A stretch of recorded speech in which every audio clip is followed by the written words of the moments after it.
sont des petits coups de cœur du moment, des vins que j'adore. Ça pour l'apéritif, ça c'est vraiment quelque chose de super. Chez Trappet, Trappet c'est un domaine bourguignon, mais l'épouse André Trappet a ce domaine en Alsace. Un vin léger, léger en alcool. Un vin qui a de l'acidité, vraiment le vin sur la fraîcheur. Alors c'est l'apéro ou alors carpaccio de poisson par exemple. Une jeune maison de champagne que je suis depuis ses débuts. On est ici sur un blanc de blanc. Moi j'aime beaucoup parce qu'on tombe pas dans le cliché du blanc de blanc lourd, trop riche, trop brioché. Il y a ce côté pointe d'agrumes, cette acidité, cette fraîcheur, c'est percutant. C'est dosé en extra brut. Donc franchement, on a vraiment quelque chose qui est idéal pour l'apéritif et en même temps, il y a une belle profondeur. Ça, c'est une pépite cachée du Languedoc. On est hors des clichés des vins lourds, des blancs trop riches, trop boisés. Ici, sur cette cuvée qui s'appelle Chute, on a encore quelque chose de plus spécifique parce que c'est du 100% Carignan blanc.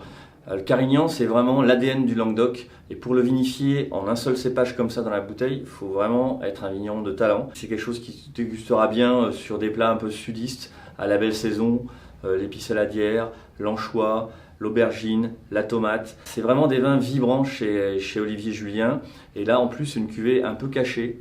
Donc, il faut en profiter. Direction le sud Bourgogne chez Denis Jandot, jeune vigneron, des très beaux vins du Mâconnais. Ici, c'est un Viré-Clessé, beau millésime 2016. On est toujours chez lui, chez des profils de Grand Bourgogne. Un nez extraordinaire sur des fruits blancs, sur de la noisette fraîche. Très expressif, toujours très bien vinifié. En bouche, c'est rond sans être lourd. Il y a de la longueur, c'est extraordinaire. Vraiment la Grande Bourgogne. Direction la Corse, domaine à Batucci. On est dans le sud-est de la Corse, à Casalabriva. Un domaine qui garde des cépages vraiment typiques de la Corse. Sur cette cuvée Faustine, en rouge, on a vraiment un vin qui a de la fraîcheur, ce côté fruits rouges écrasés, un vin qui est vibrant, où il y a de l'acidité, c'est élégant.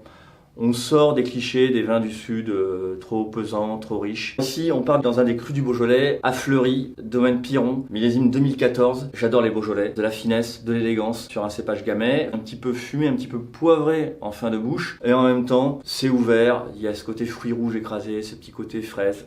C'est juste très gourmand. Des domaines qui ont une histoire, des vignerons qui pérennisent la qualité dans leur vigne et sans jamais céder aux effets de mode. Pour moi, c'est des pépites, c'est des petits vins cachés.